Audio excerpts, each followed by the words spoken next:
अधिकारी डिटेक्शनचे जे अधिकारी आणि स्टाफ आहेत त्यांनी एक अतिशय उत्कृष्ट कामगिरी केलेली आहे.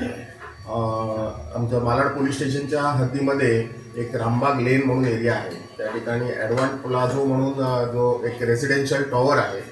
त्या ठिकाणी रात्री 9 तारीखला रात्री च्या वेळेला एक हाऊस ब्रेकिंग झाली होती, घरफोडी झाली होती आणि त्या घरफोडीमध्ये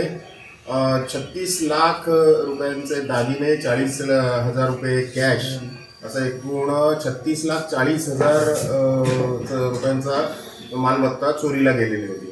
त्या गुन्हा जेव्हा या ठिकाणी फिर्यादी येऊन त्यांनी रजिस्टर केला सकाळी, त्या ठिकाणी आम्ही व्हिजिट केली होती. एकंदरीत त्या घटनास्थळाची पाहणी केली आणि ज्या पद्धतीने तो गुन्हा घडल्याचं आमच्या लक्षात आलं होतं तेव्हाच आम्ही सर्व आमच्या टीम्सना ॲक्टिवेट करून काही डायरेक्शन्स दिल्या होत्या. माननीय DCP सर, मी स्वतः त्या ठिकाणी होतो, सिनियर PI पन्हाळे साहेब त्या ठिकाणी होते आणि त्यांनी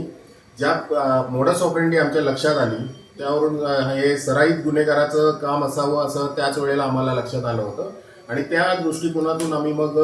पुढचा तपास सुरू केला. त्या ठिकाणी असलेल्या काही CCTV फुटेजमध्ये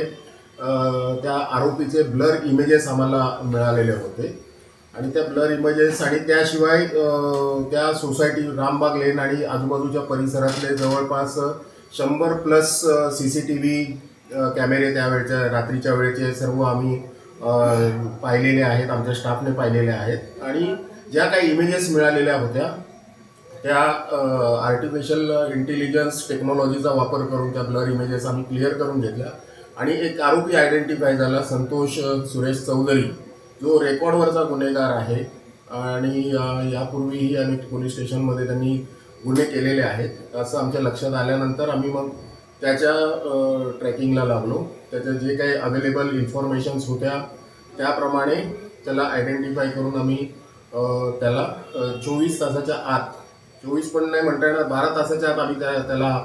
ताब्यात घेतलं आणि त्याच्याकडून लगेच इमिजिएट अरेस्ट झाल्यामुळे चोरीस गेलेली त्याची जे त्या गुन्ह्यातली सर्वच्या सर्व मालमत्ता, एक कॅश थोडीफार त्याने खर्च केलेली होती, बाकी सर्वच्या सर्व ऑलमोस्ट 100% मालमत्ता आम्ही रिकवर करण्यात आम्हाला यश आले.